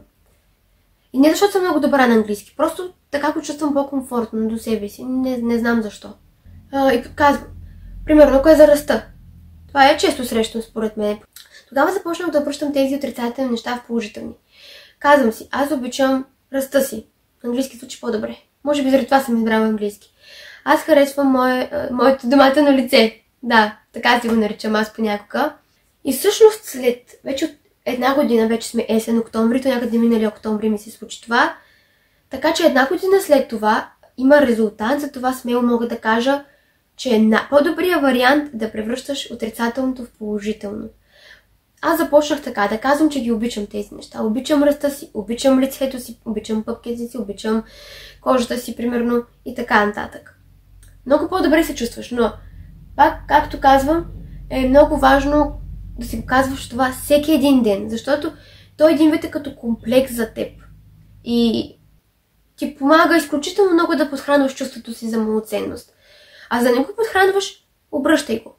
Тоест, може това, което виждаме ние като недостатък, да си бъде плюс. Просто ние избираме така. Винаги всичко е въпрос на избор, очевидно. При мен така се случват нещата. Аз започнах да обръщам внимание защо при мен това се случва. Знам, че когато съм притеснена, се случва... дори не знаех, че така се случва, преди да се видя в огледалото, да видя, че съм като доматено лице. По едно време дори толкова ми беше срамно това, че използвах малко фондютен и като ходех на изпит, защото тогава се притеснявам, примерно. Или някъде, където знам, че ще се притеснявам, слагах малко фондютен. Аз много не обичам да си отделям от времето за тези неща. И дори си слагах малко фондютен, уж да прикрия, за да видя дали прикрива. Но всъщност пак малко се лечеше и просто си казах, няма смисъл да си таковам, да си тровя кожата с тези неща. Ставам си червена. Ами, това е. Не знам, или е нещо естествено, защото по принцип дори блузите ми винаги съм червена. Не знам дали в момента се вижда, но в принцип винаги съм. Естествен руж. Нали ви казвам? Аз нямам нужда от грим. Имам си. Естествен е. Не знам. Няма сега да разсъждавам точно на това. Но това исках да споделя с вас и че е хубаво да не виждаме нещата. Ето някой на мен ми казва, че нещо е чаровно, аз го приемам като не, това е ужасно, хората ще ми се смеят или ще им е странно или бъра 100 чадъра. Просто сама си вкарвам тези мисли в главата, така че не го правете и вие. Както и с ръста. Също съм имала какви ли не мисли. Ръста беше най-голямата пречка в живота ми, като бях по-малка. Но не е пречка. Знаете ли колко много помага да си нисичък и като искаш да минеш през тълпа, колко е лесно да се промушнеш. Ето ти едно предимство. А пък смятам, че е доста сладко. Да, както казах, опитвам се да променям начин на мислене към това, защото аз живея собствения си живот, душата и духът ми са в това тяло и аз имам намерение да си го обичам такова каквото е. Опитвам се, нали? Другото нещо, което съм забравила да напиша, но да не бъдем чак толкова сериозни към себе си. Както аз. Ето, кръстила съм си това, че е естествен руж. Казвам си, че имам домато фейс. Някой път на ръста... Какво ли си казвам? Че съм миньон. Тоест, намирам някакви такива начини, в които леко се шегувам сама със себе си. Иронизирам се понякога. Защото, ако го приемам толкова несериозно, наистина се превръща в един комплекс и при най-малкото то ще излезе и ще бъде някак си е супер неприятно. Затова реших да бъда малко по-несериозна към тях и да ги приемам така насмешка. Някак си много по-лесно е да ги обичам и да ги приемам. Така че не само това правя по принцип, а и когато се притеснявам за някой изпит или нещо, му измислям някакви по-странни, смешни имена, за да намаля количеството на притеснения в мен. Затова може да научите и в книгата Винаги има решение от Мари Форле. Тя говореше за това. За това как, нали, да слагаме смешни имена на нещо, което предизвиква в нас страх. Просто намалява стреса и притеснението. Да работим върху това, което не харесваме и следващото нещо. Върху като малка казвах на това да променя това, което мразя в себе си. Тоест, виждате, доста така лошо, строго съм се отнасяла към себе си. Докато сега като намерих някакви стари записи, като преди го промених, зачеркнах и написах това, което не харесвам в себе си. По-добре звучи, колкото мразя. Мразя силна дума. И харесвам, не харесвам. Просто при харесвам една отрицателна частица не. И казах това, което не харесвам в себе си. Което наистина не харесва в себе си, започнах да го променям и да работя върху това, защото имах чувството, просто не ме караше да се чувствам добре и реших, че човек трябва, нали, да изглаждам ръбовете си лека по лека. И все още продължавам. Изгладих доста и се продължавам нагоре и напред. Но това е много важно, да обърнем внимание какво не харесваме в себе си и да се опитаме да променим начина си на мислене към него и, разбира се, като цяло да го променим. Примерно едно дърво, използваш нещо дървен материал, той е просто един дървен материал, но ако се замислим за декоративно приложените изкуства и приложим дърворезбата там, това дърво може да стане един красив сувенир, да стане една красива, примерно, люлка, така за бебета, защото това се сещам. Тоест, можеш да направиш едно така на пръв поглед невзрачно нещо толкова красиво. Тоест, това се отнася горе-долу, си мисля, и за нашите недостатъци. Просто да ги превърнем в нещо красиво. С усилие, разбира се, лека по лека, като работим върху това, което не харесваме, но трябва да бъдем наясно със себе си. Препоръчвам да направите нещо като рибена кост. Това означава да разделите един лист на две. В едната част ще напишете това, което не харесвате в себе си, следващата какво харесвате. И това, което не харесвате, ще започнете да работите, да започнете да го харесвате. Това е нещо, което смятам, че би помогнало доста. Дори съм чувала, че правя тази рибената кост за професии. Примерно, уменията ми, какви умения имам, какво не ми харесва в настоящата работа и какви умения имам и какво искам наистина да правя с живота си, какво да работя. Това се записва в колонката в дясно, а в ляво записваме защо не ни харесва тази работа и всичко, което не искаме да имаме в живота си, а в дясната записваме всичко, което искаме да имаме и това, кои са ни уменията. И оттам някак си казват хората, че си изясняваш сам със себе си на къде да се насочиш. Нали? И като професия дори. Чувала съм това за тази техника, това реших пък да я споделя с вас. Да. Така, продължавам напред. Йога, спорт, витамини и така нататък. Body lotion. Спорта. Ето, за мен е йога, примерно. Разбира се и танци. Но има хиляди спортове по света. Изберете си един. Спортовете спорта е важен. Не само физически да изглеждаме добре, в начало може да спортувате само за да изглеждате физически по-добре, но в последствие ще видите как спортът променя настроението, как ни кара да се чувстваме по-добре и се превръща в начин на живот и е прекрасно. Дори вкъщи можете. Не е нужно да ходите в зали, да се записвате и да плащате. Може да напишете и не с обашка, примерно мобилност. Има изключително хубави упражнения, които можете вкъщи да правите. И йога може да правите вкъщи, дори и фитнес упражнения. Нали, ако говорим за такъв тип неща, сега ако искате на тенис, нали, малко ще е трудно вкъщи. Освен да щупим някоя ваза, не е нужно да ставаме професионални спортисти, но да се грижим всеки ден, тялото да се движи, защото тялото не е създадено като тази възглавница да седи тук на дивана ден и нощ да си седи. Тялото е създадено да се движи, иначе ни нямаше да вървим. Нямаше да са необходими мускули, кости, стави, крака. Нали, хубаво тялото е създадено да се движи и движението не е само да бързаме по задача насам натам, а наистина и чрез някакви спортни упражнения. Да, така че препоръчвам това. Разбира се, да приемаме витамини, примерно зимата витамин D е важен да се взема. Разбира се, други витамини, които са за имунната система. Ако имате интерес, мога да ви препоръчам някои. Може дори за някой да е body lotion. За мен това е грижа за себе си. Body lotion е едно от нещата, които имам постоянно със себе си. За мен е много важно. Нали, за мен това, за друг може да е крем за възстановяване на кожички, примерно. Между другото използвам един, защото не знам, имам моите кожички изключително големи проблеми имам с тези кожички и постоянно използвам нещо, с което да слагам олио, бях си взела един път. Използвам един друг крем буквално за възстановяване на кожички и мисля, че той много ми влияе добре. Защото много болят кожичките, съчервява се, не е никак приятно. Та, както де. Както казах, маски за лице може да използвате, поне аз харесвам да използвам. Харесват ми много. Така да гледам повече корейска козметика, защото разбрах, че те са доста популярни със своята козметика. Се грижат за външния си вид, така че нали, прибягвам към това да търся корейска козметика по принцип. Мисля, че много хора го правят това вече. Така че грижа се, нали, различна козметика, грижа се за лицето си, за кожата си. По този един по-семпъл начин аз полагам грижа за себе си и се радвам, защото по едно време дори това не се грижа повече за себе си, отколкото преди. Преди използвах само крем сутрин, а сега използвам примерно пяна за почистване на лице, маски, слагам повече крем, имам си вечерна рутина. Тоест, доста промених рутината си спрямо грижа за кожата, за кожата по принцип, за моето лице, нали, ръцете тук и така.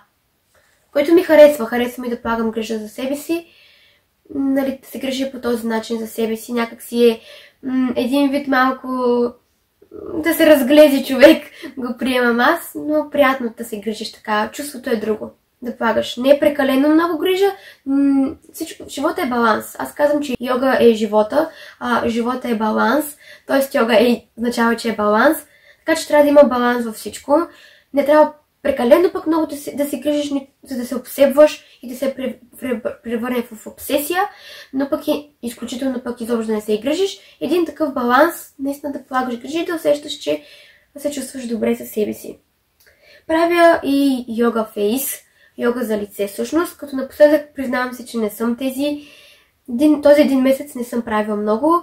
Упражнения за очи правя, особено когато гледам често да правя, особено когато правя йога, примерно, си включвам упражнения за лице, за очи, но особено когато съм седяла много на лаптопа или на телефона, задължително отново си правя. Важно да се грижим за очите си, за лицето си, за кожата си, за ногтите си дори можем да се грижим. И така. Това са нещата, които исках да кажа. Ограничаваме се с това, което казах до тук. Мисля, че не беше и малко. Надявам се да е от полза. И всъщност се сетих за това преди 2 години, когато си направих канала, мисля, че имаше едно момиче, което постоянно ми пишеше, постоянно споделяше и казваше, че видеята му по някакъв начин му помагат.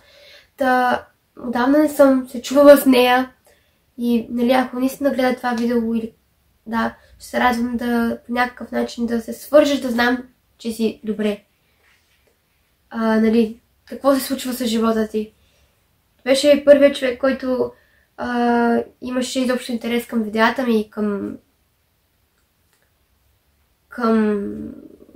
и казваше толкова хубави неща, които ме мотивираха да продължавам да заснемам видеа. Сигурна съм, че знае това момиче кое е.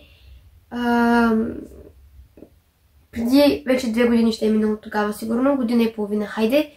И това, което искам да кажа също е благодаря, че подкрепяте канала ми. Наистина не съм очаквала така да събирам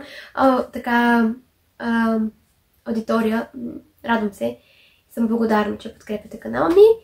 Казвам ви чао! Защото имам и друга работа и трябва вече да приключвам с записването на видео. Така че, чао! Love yourself! Не забравяйте, прегръдката е важна и до скоро, до следващото видео.